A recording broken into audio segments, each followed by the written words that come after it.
Halo? Iya, dokter. Ya, dokter. Sekarang kita bermulai ya. Ini gambarnya Iya, nggak kelihatan, tapi sudah kelihatan nggak anunya? Sekarang judulnya tentang traktus urogenital ya. Kedengeran ya? Kedengeran, Dok. Kedengeran, dokter. Ya, dokter. Maaf ya, saya nih lagi sendirian di rumah, jadi nggak ada siapa minta tolong, susah banget ya, lagi dalam keadaan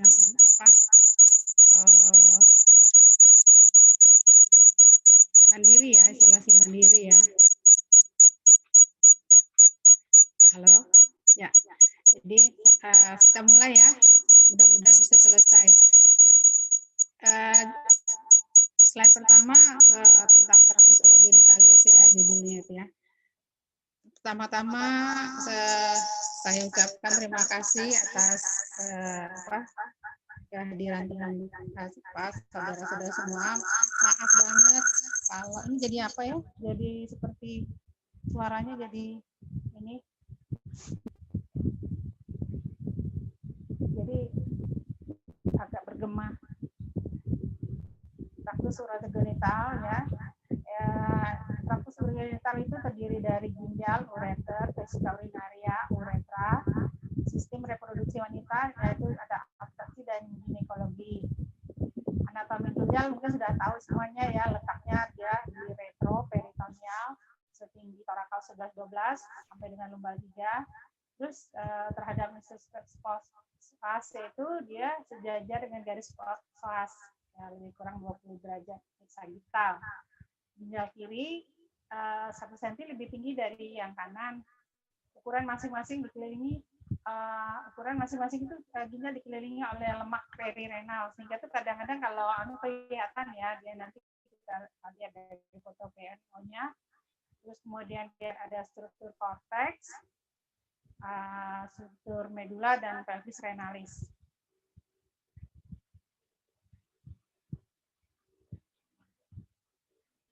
Ini dengan foto polos, cara pembuatan filmnya posisinya seperti ini, AP, abdomen, DNO ya, kita bisa lihat ya gambaran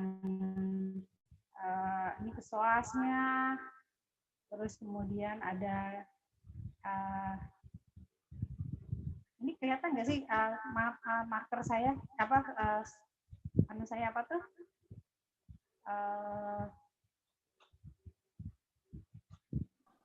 Panah-panah yang saya arahkan. Kelihatan, dokter. Hah?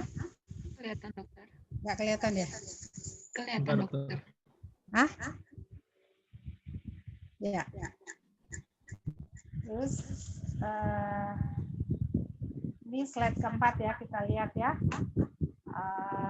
Gambaran pada posisi AP, kita lihat ya gambaran dari foto BNO, dan ini bisa sebelah gambar yang kita bisa lihat secara anatomi ya, di gambar ginjalnya, di posisi retroperitonealnya ya. Sekarang slide kelima, ureter yaitu bentuknya tubular, panjangnya lebih kurang 20 cm ya. Diameternya bervariasi 1 mili sampai 1 cm. Ada 3 tempat penyempitan yaitu ureteropelvic junction, terus kemudian pada persilangan dengan arteri iliaca externa.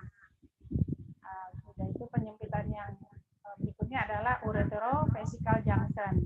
Di antara ketiga penyempitan ini, yang paling sempit adalah ureterovesical junction, ya.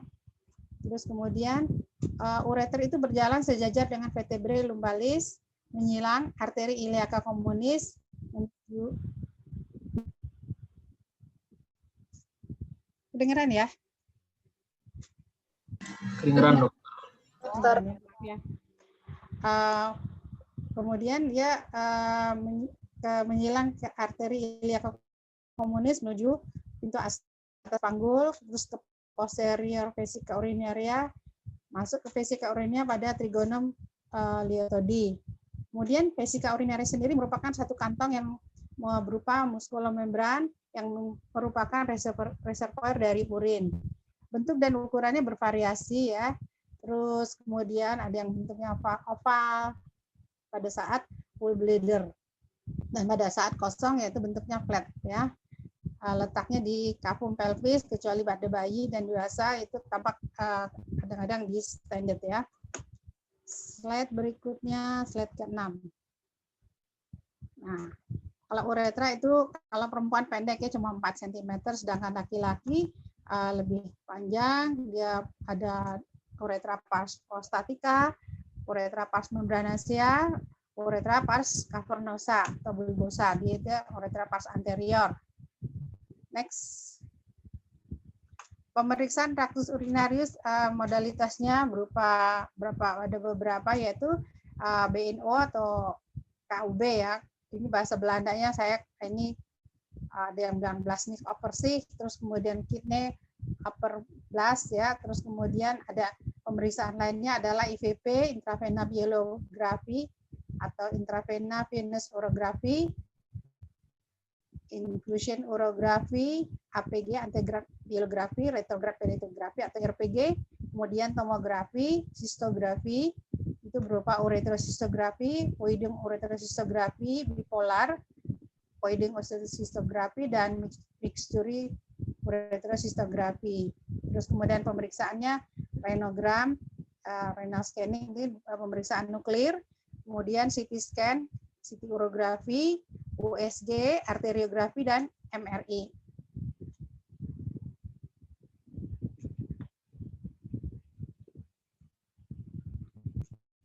Ini gambaran protopolosnya ya, kita lihat ginjalnya jelas banget ya, kanan kiri.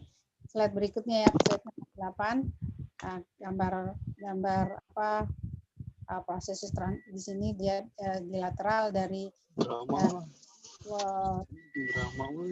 ureter berjalan di lateral dari vertebrae lumbalis. Kemudian kita lihat di sini ada psoas. Di sini daerah pelvis ada bladder. Dari foto polos kita bisa lihat. Untuk jelas seperti ini perlu persiapan. Biasanya pasien disuruh istilahnya kasih pencahar supaya jangan fecal mass menutupi batu-batu yang kalau kita curigai kemungkinan ada batu, atau dari makanan yang mengandung batu yang istilahnya kadang-kadang ada yang densitasnya menyerupai batu yang halus-halus. Next, pemeriksaan BNO dengan persiapan ya. Pemeriksaan pendahuluan IVP dilakukan pada pemeriksaan IVP APG. Jadi biasa dilakukan BNO dulu. Tujuannya yaitu melihat bayangan ginjalnya, ukuran, kontur, posisi ginjal. Terus kemudian kalau ada batu atau batunya apakah dia di ginjal apa tidak ya. Terus kemudian keadaan psoas lain ya, kadang-kadang ada abses atau peradangan dari muskulus psoas yang gejalanya mirip dengan gangguan dari traktus urinarius. Pemeriksaan intravena biografi tujuannya untuk melihat anatomi dan fungsi dari traktus urinarius. Jadi kita bisa lihat pada saat dimasukkan kontras, ya, ini memakai kontras dimasukkan intravena. Ini perlu persiapan kecuali pada trauma di mana terdapat gangguan dari ginjalnya sendiri, kemungkinan ada kontusio dari ginjal yang itu menyebabkan peningkatan dari urium dari kreatinin sehingga gangguan fungsi ginjal. Biasanya kita kasih double dose, ya, double dose, dan biasanya dosis dari kontras sendiri adalah 0,5 sampai 1 cc per kilogram berat badan. Dengan syarat untuk dilakukan IVP adalah kreatininnya kurang dari 2 mg/sen dan uriumnya 20 sampai 40 mg.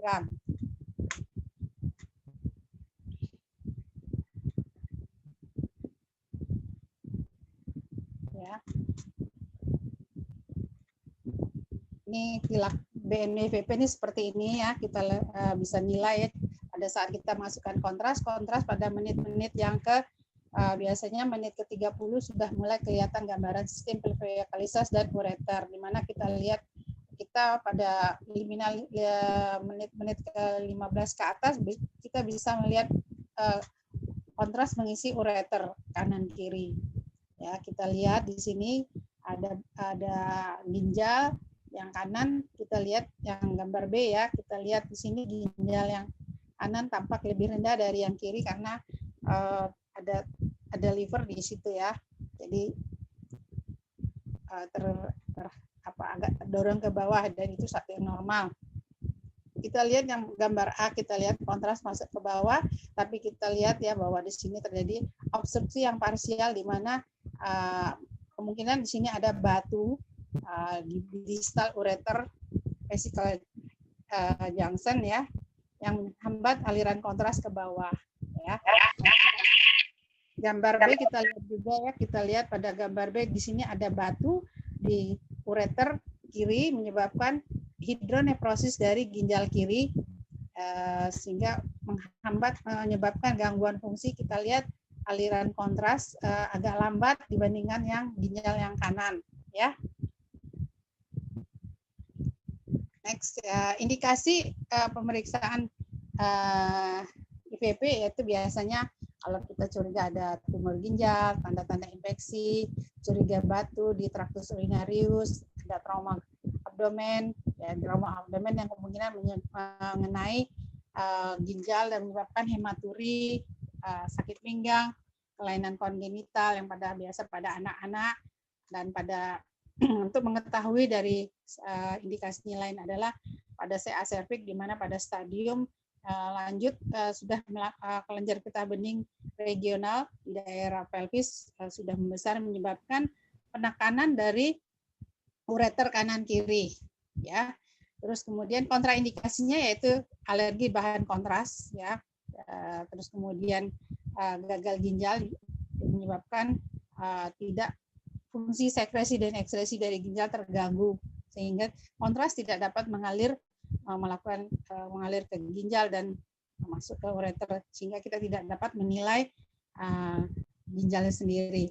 Ada multiple myeloma di mana di situ ada gangguan dari sistem autoimun disease, ya, yang merusak dari parenkim ginjal.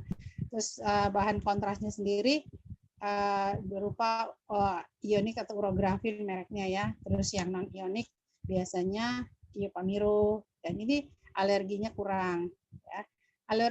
Bedanya ionik dan non ionik ini hanya kimianya aja, ya. Ada rantainya yang lebih kompleks pada ionik, sedangkan non ionik lebih simpel dan tidak jarang menyebabkan alergi, meskipun tidak menutup kemungkinan untuk terjadinya alergi bisa saja terjadi. Tapi biasanya dalam perjalanannya, dalam pengalamannya biasa non ionik lebih alerginya agak kurang.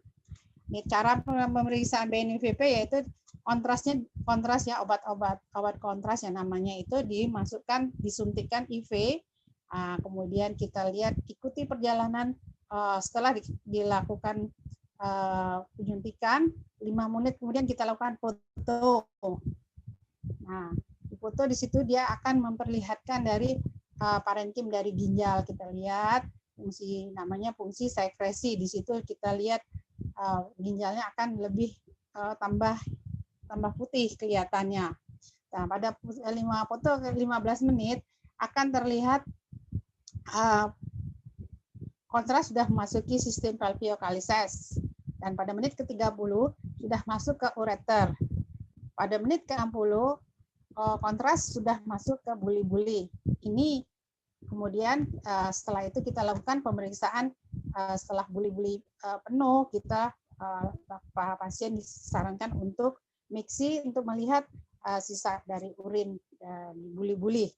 Nah, kadang-kadang pada yaitu adanya batu menghambat dari aliran kontras, dan situ kita bisa lihat adanya hidronefrosis dan level obstruksi dari kontras, sehingga kita bisa lihat obstruksinya kontrasnya cuma sampai setinggi L3 gitu ya. Nah, kemungkinan di situ ada kecurigaan ada batu. Nah, kita flashback lagi ke belakang bahwa kita lihat fotopulosnya ada nggak batu opak yang menghambat kontras gitu ya. Tetapi jadi kadang-kadang terjadi obstruksi oleh batu, tapi batunya tidak terlihat. Nah, jadi ada beberapa batu yang radiolucent dan batu radioopak. Radioopak itu biasanya kalsium oksalat ya, yang kalau yang mengandung kalsium gitu ya, biasanya putih. Tapi batu lucent bisa aja batu urat yang itu nggak kelihatan biasanya dengan foto polos. Nah, kelebihan daripada CT scan, dia bisa memperlihatkan gambaran dari walaupun mau densitas batunya ringan, tapi dia sudah bisa memperlihatkan adanya batu karena dia lebih kelebihan dari CT scan gitu ya. Terus kemudian kita lihat dugaan resiko vaskular, kita lihat kalau kemungkinan adanya vaskular renogram, renovaskular hipertensi dilakukan IPP rapid scan. Ya, caranya sama, yaitu tapi dengan menit 1, 2, 3, 4, 5 ya. Tapi ini sudah jarang dilakukan. Dan ini dilakukan untuk memperlihatkan perbedaan mana sih ginjal yang paling rusak ya, kiri apa kanan gitu. Jadi tapi fotonya dibuat dari menit pertama, kedua, ketiga, 4, 5 gitu ya. Jadi lebih banyak foto yang dilakukan. Tapi pemeriksaan ini sekarang sudah jarang dengan pemeriksaan renogram. Kita bisa lihat ginjal yang mana yang lebih lebih terganggu ya. Slide ke-13. Bila ada kelambatan fungsi, dibuat foto 1 jam atau 2 jam, 3 jam, sampai pada kadang-kadang sampai 24 jam. Jadi kita lihat, ini ginjal yang satu udah bagus ya, udah kelihatannya udah bagus, tetapi yang kiri tuh nggak tervisualisasi IVP-nya. Nah, kita lakukan 1 jam, kita lihat sudah keluar apa belum. Terus kadang-kadang diikuti lagi 2 jam, 3 jam, sampai 24 jam. Berarti kalau sudah sampai 24 jam berarti non fungsi. Gitu. Katakan seperti itu. Tapi dengan kemajuan ini banyak ditinggalkan ya untuk pemeriksaan seperti ini karena terlalu banyak foto yang dibuat, resiko radiasi ya. Kadang-kadang kita lakukan kombinasi, biasanya pemeriksaan USG dan atau pemeriksaan CT scan yang lebih cepat meskipun radiasi tinggi, tetapi tidak sebanyak yang pemeriksaan yang harus dilakukan sampai berkali-kali seperti ini dan pasien terganggu di foto berjam-jam, tiap 3 jam, tiap 8 jam gitu kan ya. Jadi terganggu gitu. Fungsi ginjal kita lihat, yaitu kita bisa lihat fungsi sekresinya, di mana di sini ada glomerular filtration-nya, kita lihat secara kasar, bisa. Terus kemudian selektif tubular reabsorpsi, tubular sintesis, dan ekskresi. Jadi di sini fungsi sekresi kita bisa lihat, dan fungsi ekskresi di mana kontras sudah masuk ke sistem tubulus dan kalix ya. Jadi itu sudah menunjukkan ada fungsi ini.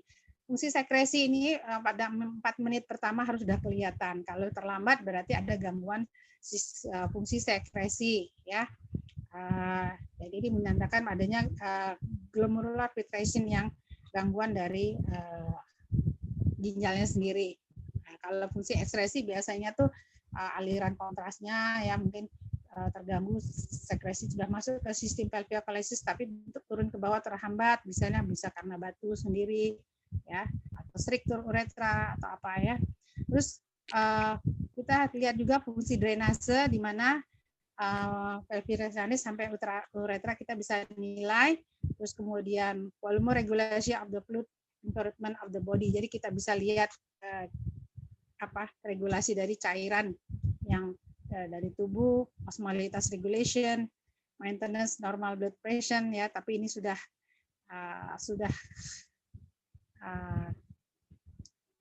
untuk menilai ini tidak dengan cara BNPB, tapi kita bisa menilai secara kasar adanya gangguan dari sistem ini. Slide ke-15, uretrografi itu untuk menilai uretra dan kelainannya, misalnya struktur uretra, ruptur atau batu. Dengan bantuan kanul yang telah terpasang pada distal penis, kadang-kadang kita juga tidak pakai kanul, tapi akhirnya sekarang kateter aja ya, kateter, terus kemudian sampai ke dipasang dimasukkan ke dalam di uretra pas anterior, terus kemudian kontras dimasukkan. Terus dilakukan foto AP oblik ya, kontrasnya itu pengencerannya 1:1 semua. Kita lihat kalau uretra itu kan kira-kira cuma panjangnya 20 cm, 20 cm. Yang perempuan pendek ya, tapi yang laki-laki agak lebih panjang dan itu biasanya tidak perlu memakai kontras yang lebih banyak. Biasanya kita ngambil 20 cc itu sudah 10 mili kontras 10 mili air. Jadi pengencerannya 1/1. Nah, kalau bipolar voiding uretrocystografi ini kateter biasanya dilakukan dari sistostomi di vesika urinaria. Jadi di pubisnya dipasang kateter dari vesika urinaria, terus kemudian kontras diisi dimasukkan ke dalam ureter sistostomi yang terpasang dari kateter tersebut, terus kemudian secara retrograd kita masukkan kontras dalam uretra. Jadi 2 arah ya, diisi di atas, di bawah juga dimasukkan, kemudian dilakukan buat foto AP dan oblik. Tujuannya itu mengetahui panjang lesi di uretranya. Seumpama ada lesi uretranya, ada struktur atau apa, kita tahu posisinya di mana ya, posisi strukturnya di mana, setinggi apa ya, dan panjangnya seberapa. Terus kemudian MC mixturating uretra cystografi. Ini untuk melihat derajat reflux vesika uretra. Jadi dimasukkan kontras dengan biasanya tuh dengan dengan tekanan sedikit tekanan kita masukkan ke dalam buli-buli, kemudian diencerkan, dilakukan secara dengan drip ya, terus kita lihat dengan fluoroskopi, dilakukan dilihat dengan fluoros ya, jalannya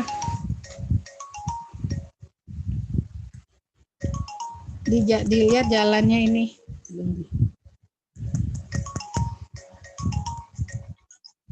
ya, kita lihat jalannya kontras pada saat buli-buli penuh, apakah dia ada reflux dari buli-buli ke ureter. Nanti kita bisa nilai refluksnya sampai kemana, sampai ke ginjal atau cuman sepertiga uretra distal atau setinggi proximal uretra, ureter maksud saya, ureter. Ya, nanti kita bisa nilai, nanti gradingnya, ada gradingnya ya, setinggi apa. Nah, kemudian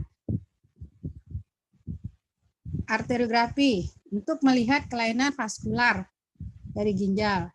Ini dilakukan dengan arteriografi dari renalis, kateter dimasukkan melalui aorta abdominalis, terus kontras dimasukkan, terus kontras mengisi aorta dan cabang-cabangnya. Nanti akan terlihat kontrasnya ya, ngisi ginjal kanan kiri gitu ya. Terus kemudian pembuluh darah dari ginjal kanan dan kiri. Pemeriksaan lainnya adalah CT scan ya, untuk melihat ginjal, sinus renalis, peritoneum, dan organ sekitarnya. Ini harus dengan kontras. Potongan aksial bisa dilakukan rekonstruksi sagital dan koronal. Dapat juga untuk melihat fungsi ginjal, untuk melihat staging malignansi, dan planning dari radioterapi. Ya, kalau MRI itu hampir sama dengan CT scan.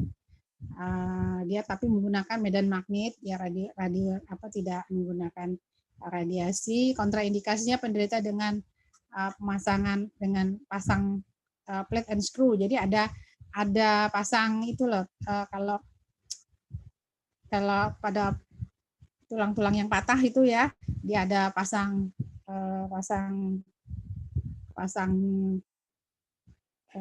fiksasi internal, pasang besi ya yang seperti itu yang dibuat kalau yang patah ya, plate and screw. Jadi orif dipasang itu. Nah itu biasanya kalau MRI itu karena di besi jadi nggak boleh. Sama dia kalau ada pasang jantung ya, buat alat-alat jantung itu juga kontraindikasi batu jantung. Nah atau penderita dengan pasang gigi palsu harus dilepas, gitu. Atau yang pasang yang di telinga itu ya. Terus kemudian ini disarankan untuk penderita dengan alergi kontras, disarankan dengan pemeriksaan MRI ya.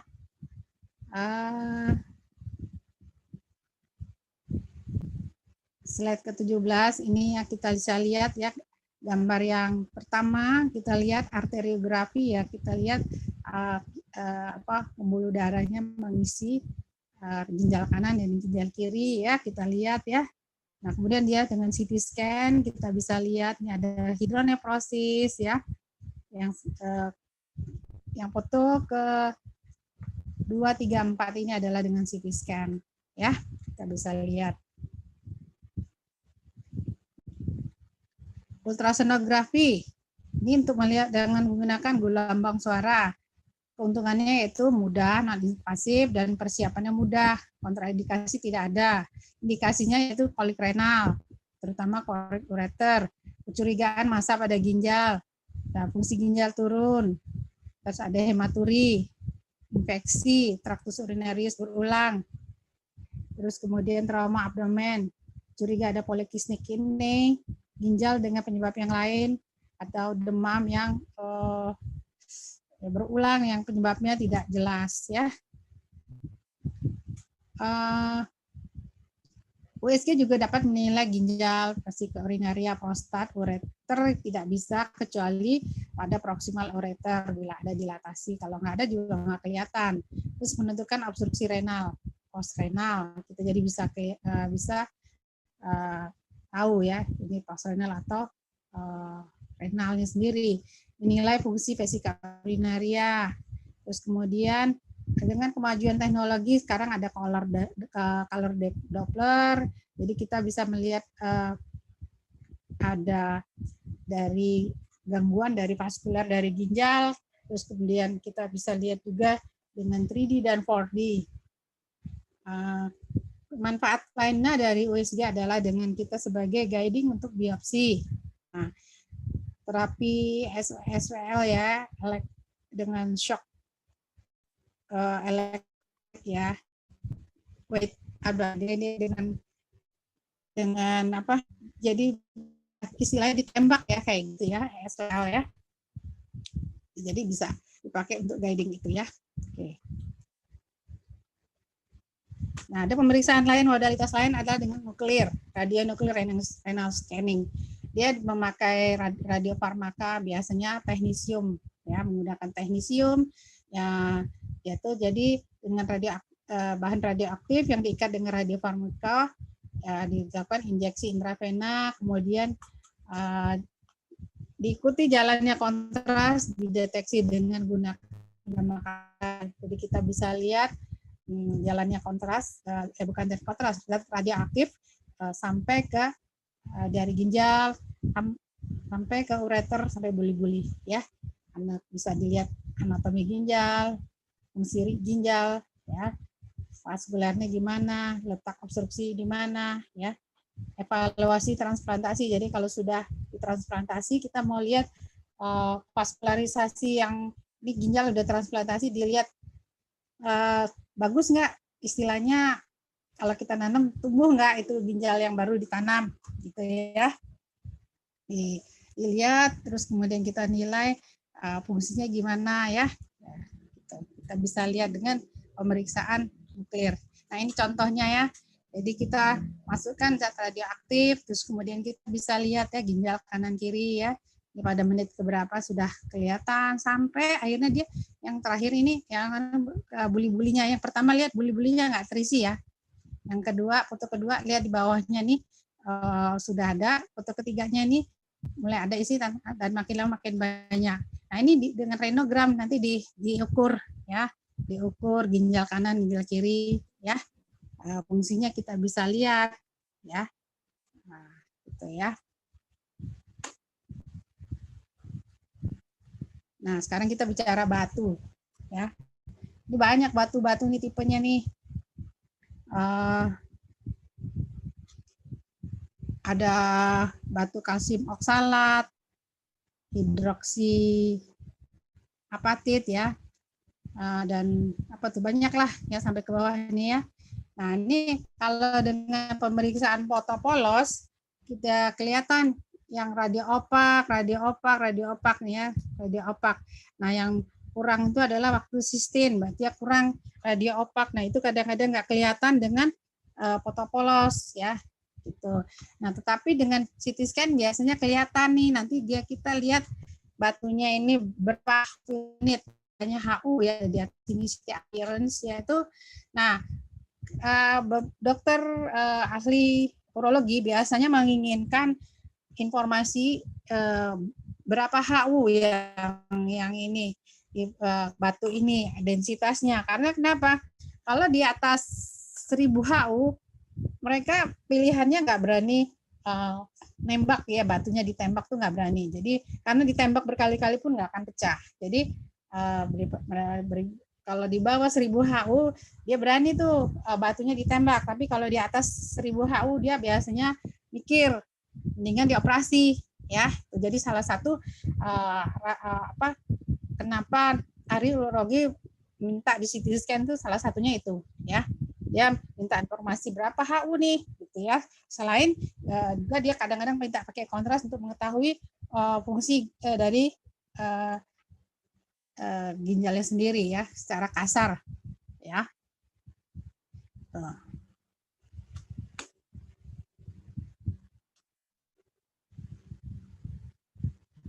Nah, kita tar dulu ya. Tadi ini sebentar.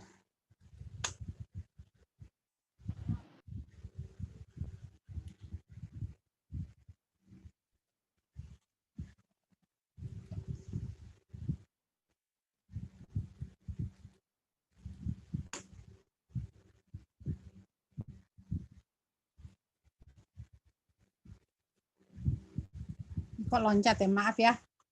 Jadi batu ini ya, kalau apa bedanya dengan nefrolitiasis dengan nefrokalsinosis ya? Kalau nefrokalsinosis itu kalsifikasi dari parenkim ginjal sendiri dan dia nggak bisa keluar lewat ureter, jadi dia pada dagingnya, istilah kalau buah-buahan tuh dagingnya ya, jadi nggak ada salurannya untuk keluar ya. Sedangkan nefrolitiasis itu kalsifikasi pada collecting system, bladder, ureter, sistem pelviocalices ya. Jadi terus dia bisa masuk ureter dan itu bisa keluar pas ya. Jadi kalau yang nefrokalsinosis itu nggak bisa keluar ya, gitu. Nah, tadi modalitasnya seperti saya sudah katakan tadi ya, pemeriksaan ini X-ray, intravena pliografi, USG, CT scan, renogram, nuklir ya, terus MRI ya. Tuh, yang tadi. Sekarang slide yang ke-30 kita lihat dengan foto polos ya. Dengan foto polos kita bisa lihat nih batunya yang ginjal sebelah kiri ada batu opak ya bulat. Nah, gitu ya. Nah, kadang-kadang kita ragu nih benar di ginjal apa enggak. Nah, buktiin dengan pemeriksaan IVP. IVP lihat pada saat dilakukan pemeriksaan IVP ini batu ini ketumbang tindih nggak sama kontras yang kita ini ya. Kalau dia tumbang tindih, nah itu benar batu. Atau pilihan lainnya adalah dengan USG. Kalau masih di ginjal gini masih kelihatan batunya dengan USG kelihatan ya. Nah, ini dengan CT scan nih nefrokalsinosis, jadi di parenkimnya dia nggak di sistem pelviokalisesnya ya, tapi lihat ginjal yang kiri ini ada hidronefrosis ya, kemungkinan juga ada batu di ureter yang menyebabkan hidronefrosis ya. Nah ini dia juga nih nefrokalsinosis ya, kalau secara USG dia di parenkimnya nggak masuk, jadi tidak, walaupun batunya banyak tapi tidak menimbulkan hidronefrosis kelihatan pada USG. Tapi bila ada hidronefrosis juga, mungkin ada batu di ureter juga ya. Nah ini slide ketiga kita lihat nih batu ke buli-buli ya. Nah, batunya ini besar nih, cukup besar. Nah khas dari USG itu kalau batu dia akan menimbulkan posterior acoustic shadow. Ya posterior acoustic shadow itu lihat ini ya. Ini ada gambaran bentuk melengkung seperti ini. Terus kemudian ada gambaran hitam di bawahnya, di bawah dari batu itu adalah namanya posterior acoustic shadow. Ini suka ujian, pernah saya lihat ujian apa ya, di keluar ya, yang ujian tertulis multiple choice ya. Nah, ini juga nih ada batu di uretrovesical junction ya, jadi agak di bawah ureter kanan nih ya, kayak di perbatasan ya. Nah, sekarang kita lihat keradangan pada ginjal. Yellow ikut. Ya, pemeriksaan IP itu biasanya menurun normal. Nah, kalau pielonefritis kronis, ginjalnya lebih kecil, ada irregular, fungsinya terturun, dan pada bayi dan anak punya vesicoureteral reflux. Jadi adanya radang ginjal sering menyebabkan ini. Penting pemeriksaannya adalah dengan mixturating ureteral cystografi. Pielonefritis kronis biasa juga pada abses ginjal, bisa di renal, perirenal, pararenal. Nah, abses yang kecil itu gambar rongsennya biasanya masih kelihatan normal. Dan kemudian keradangan ginjal selain itu juga bisa TB. Biasanya foto kontur ginjalnya biasanya irregular, terus kemudian ada massa paravertebrae, ya, terus kemudian kalsifikasi traktus urinarius dan kalsifikasi limpa dan adrenal. Jadi kalau kita lihat ada kalsifikasi banyak multiple di organ itu, kita mungkin bisa kadang-kadang di liver juga ya. Jadi dia tuh ada kalsifikasi pada parenchyma liver, lien. Nah, itu ada biasanya TB ya, ginjal. Nah, ini kita lihat ya. Nah, ini gambar ginjal yang irregular ya. Terus yang ada kalsifikasi, ini gambar-gambar secara ini tidak berupa gambar ya. Kalau kalsifikasi ureter, nah, ini ada gambarnya semuanya. Nanti ini ya. Nah, IPP pada awal ukurannya biasanya masih normal, konturnya halus, dilatasi kaliks, pelvis, ya, secara umum irregular dari kaliksnya itu agak irregular ya. Nah, pada yang lanjut, pada biasanya ukurannya udah berubah tuh, ada sikatrik yang vokal, jadi sudah bentuknya sudah mulai ini ada retraksi, ada dilatasi dari sistem pelviokalises yang lokal, vokal atau general, ada struktur ya, ada fungsi ginjalnya menurun karena biasanya tuh mengenai karena ada gangguan pasase ya, dari terus kemudian kalsifikasi ureternya jadi adanya multistruktur ya yang udah lanjut ya. Nah, kalau kista ginjal itu bisa berupa simple kis, pelvic kis, diverticulum, neoplastic kis, secondary kis. Nah, kalau congenital dia biasanya multikistik dysplastic kite, multilocular kistik, polikistik disease. medullary spongitis, medullary cystic disease, perinephritis ya, itu macam-macam deh kalau kista. Kalau tumor ginjal bisa tahu sendiri, jinak yaitu hemangioma, hematoma, kalau ganas Wilhelm tumor yaitu, dan hipernefroma pada orang dewasa ya. Terus kalau kelainan vaskular yaitu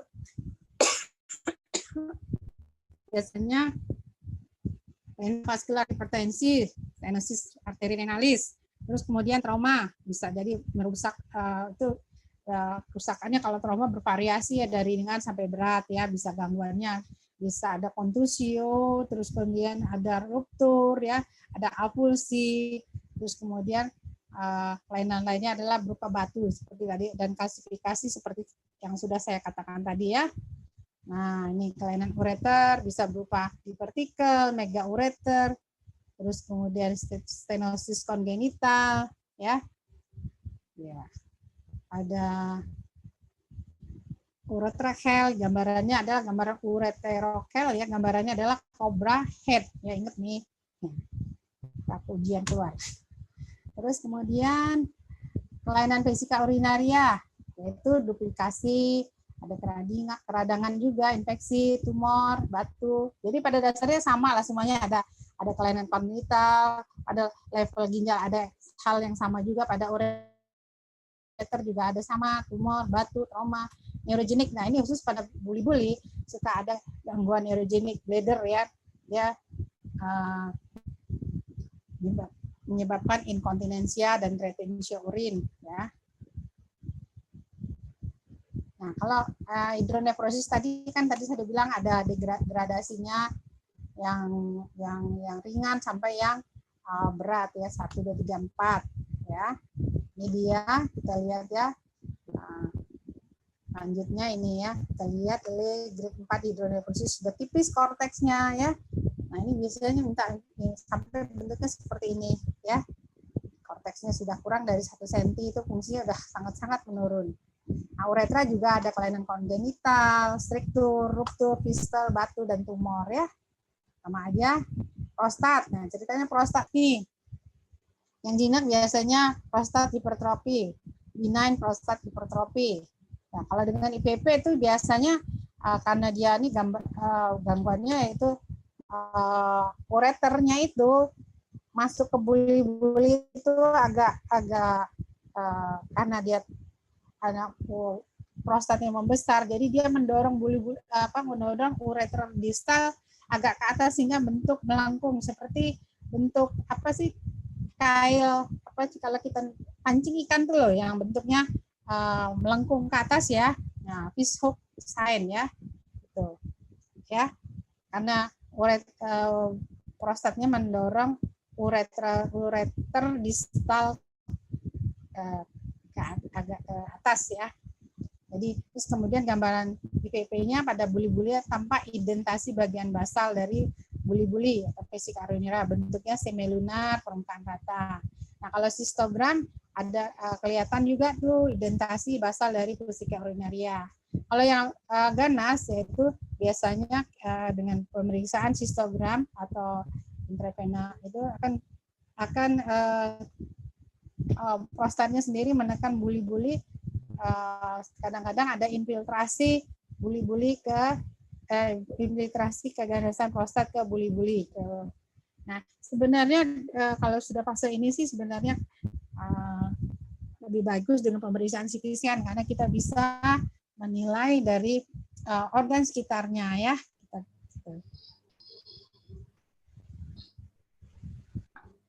Sekarang kita periksa sistem reproduksi wanita. Kita ini sebaiknya tidak dilakukan. Jadi dengan pemeriksaan fotopolos sebaiknya nggak dilakukan karena ada radiasi ya. Terus kemudian kalau pada wanita hamil biasa dilakukan untuk melihat adanya janin yang sudah biasanya sudah tulang-tulangnya lengkap kelihatan ya. Janinnya di sini. Nah, biasanya untuk menentukan tanda-tanda kematian ya. Biasanya sudah tulangnya itu udah nggak teratur lagi bentuknya. di foto polos, jadi nggak tersusun rapi, tulang belakangnya udah terpisah-pisah ya. Nah, USG menentukan tanda janin hidup, denyut jantung dan gerakan ya. Tanda-tanda janin mati itu kalau dengan foto polos ya, adanya Horner-Spalding sign. Jadi apa tuh Spalding, jadi suturannya tuh udah tumpang tindih ya. Terus mengalami angulasi fetal spine. Jadi tulang belakangnya sudah tertekuk ya, tulangnya tidak teratur. Ada halo sign tuh jadi ada 2 lapis kelihatan seperti halo ya kepalanya ya itu ya. Nah, terus udara dalam pembuluh darah besar kelihatan. Ada kalsifikasi, kolap dinding toraks, pertumbuhannya nggak ada. Tanda-tanda langsung ini untuk lihat ini perlu waktu ya. Jadi sebenarnya dengan kemajuan sekarang ini bukan jadi pilihan lagi, kita cukup dengan pemeriksaan USG, kita lihat janinnya, jantungnya nggak ada, denyutnya ya udah gitu ya, kita bilang ini adalah intrauterine fetal death atau segala macam lah gitu. Jarang dilakukan pemeriksaan ini, sudah jarang. Ini kalau foto polosnya kita lihat seperti ini ya, nggak kurang jelas nih ya. Lihat nih sudah, aduh fotonya kurang jelas ya. Ini kelihatan tulang belakangnya ya sudah. Nah, ini foto kurang jelas ya. Saya ngambil dari literatur lama ya. Nah, dia gambarnya seperti ini, ini kepalanya ada halo sign ya. Terus kemudian plasentanya. Jadi dengan USG sebenarnya lebih ini. Tulang-tulangnya kadang udah terpisah-pisah ya, foto polos. Tapi itu kelihatan kalau untuk yang sudah tulangnya udah jelas, tapi kalau masih muda hamilannya lebih bagus dengan USG aja. Dengan kemajuan teknologi sekarang itu udah banyak ditinggalkan. Indikasi BNOI obsteksi juga udah jarang dipakai ya. Ini hidropetalis, udah jarang dilakukan sekarang dengan IPP, dengan USG ya. Nah, kalau USG obsteksi itu kita bisa ada yang itu kita lihat untuk diagnosis hamil apa tidak. Nah, terus kemudian hamilnya 1 atau lebih. Kita bisa dengan USG juga lihat umur kehamilan. Terus kemudian hidup atau mati, posisi fetus, presentasi kepala atau bokong ya. Jenis kelamin kita bisa lihat juga. Kelainan kongenital biasanya bisa kita lihat kalau blur, tidak kalau agak ekstrim ya. Terus kemudian plasentanya gimana, perkapuran apa enggak, posisinya di mana, apakah dia menutup jalan lahir ya. Terus kita bisa nilai cairannya, terus mencari kausa perdarahan, kalau ada perdarahan mungkin plasenta previa, terus kemudian kalau pada abortus iminen atau abortus yang sedang berlangsung ya, sudah lanjut gitu. Nah, tapi dengan kemajuan teknologi itu dapat kita lihat wajah ya, lebih gitu. Kalau ginekologis, pemeriksaan radiologinya itu ada namanya pemeriksaan HSG, hysterosalpingografi. Nah, ini nih biasanya tuh sering sekarang masih sering dilakukan ya, untuk melihat adanya mengetahui adanya infertilitas. Ya. Ini slide yang ke-52. Infertilitas, terus kemudian perdarahan berulang, post rekanalisasi, translokasi IUD. Jadi kadang-kadang kita mau lihat IUD-nya ini posisinya IUD ini spiral ya, agak posisinya masih dalam rahim apa enggak ya. Kita kadang-kadang gitu. Tapi kadang-kadang enggak perlu dilakukan HSG lah ya. Sekarang ini cukup dengan kita lakukan foto polos, terus kita pasang sonde, dimasukkan ke dalam serviks ya kan. Terus kita foto AP lateral, kalau dia menjauhi dari uterus biasanya dia dislokasi dari IUD. Atau dengan USG kita lihat aja uterusnya ada IUD-nya, kalau nggak ada ya di foto polosnya ada, terus kemudian di uterusnya nggak kelihatan, biasanya translokasi dari IUD ya, spiral ya. Oleh infertil kita bisa lihat tubanya kanan kiri bagus apa enggak, apa ada hidrosalping atau ada tuba yang non paten sehingga tidak memungkinkan pertemuan dari sperma dan sel telur ya. Terus kemudian perdarahan berulang, mungkin kita bisa lihat ada endometritis ya. Jadi sebenarnya yang lebih sering dilakukan itu sekarang saat ini adalah dengan untuk melihat infertilitas, karena kadang-kadang dokter tuh mau pemeriksaan inseminasi ya. Dia harus tahu posisi dari uterusnya sendiri, terus kemudian tubanya memungkinkan enggak untuk itu ya, inseminasi atau bayi tabung ya, mau lihat juga ya, dia bisa ngambil mungkin Kak bayi tabung atau masih bisa ya, dengan masih dengan cara biasa gitu ya, karena ini. Terus kontraindikasinya kalau dia hamil sendiri nggak boleh dilakukan HSG karena kontrasi sendiri dimasukkan dalam rahim, terus perdarahan, pervaginam, infeksi itu nggak boleh banget tuh, nanti sakit dia. Pemeriksaannya biasa dilakukan HSG ini 10 sampai 11 hari sebelum hari terakhir mens haid ya. Dan selama itu tidak boleh berhubungan. Kontraindikasi yaitu tadi hamil, perdarahan, dan kontras yang diberikan biasanya kontras untuk ginjal sendiri, urografin atau lipiodol atau yang lainnya ya. Prinsipnya itu dia mengandung yodium ya. Caranya dengan bantuan kanul atau kateter dimasukkan melalui serviks, terus kemudian masuk kontrasnya ke dalam uterus dan tuba. Kemudian kita foto, ya kita tambahkan lagi, kelihatan nggak ada spill, ada nggak kontrasnya itu keluar masuk ke dalam intraabdomen ya. Bila normal, kontras mengenai vagina, cavum uteri, tuba, dan spill dari pengisian kontras keluar dari tuba kanan kiri ya. Ini HSG ya. Nah, kita lihat nih yang segitiga ini adalah cavum uteri, yang kanan kiri ini ada putih-putih nih, kanan kiri ini adalah tuba ya. Nah, foto yang terakhir, foto yang paling bawah ABCD, yang paling bawah ini paling bawah. Ini kontrasnya sudah keluar dari rahim, kita lihat sudah kemana-mana sehingga terusnya juga sudah nggak terisi kontras, tapi kita lihat kontrasnya sudah masuk ke dalam rongga pelvis. Artinya bahwa di situ tubanya bagus, nggak paten ya. Terus kemudian serviksnya juga paten, bagus ya. Ini kalau semua ada kelainan kita lihat ya, kadang-kadang bentuknya kecil, atau kemudian ada di vertikal, atau ada irregularitas, ada feelingnya seperti mungkin feeling defect ya, itu biasanya ada miom di dalam ya, gitu. Atau bentuk dari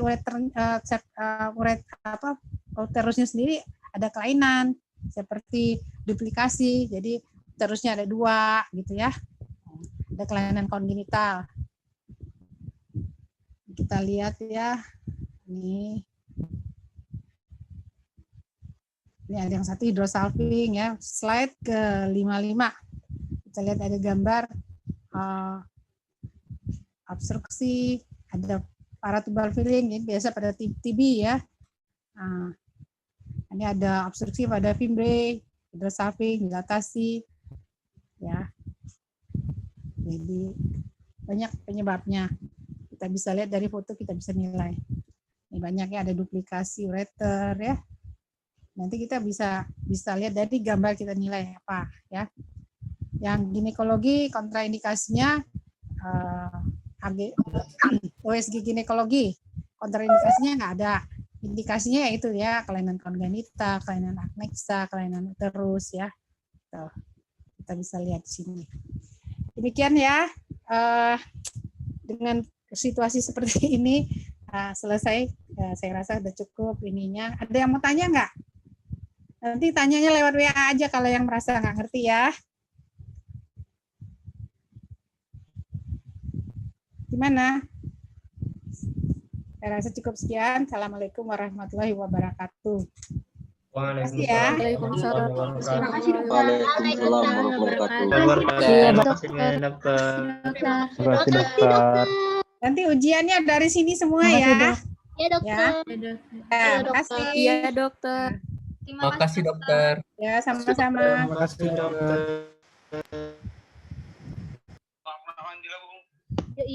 Ya, makasih.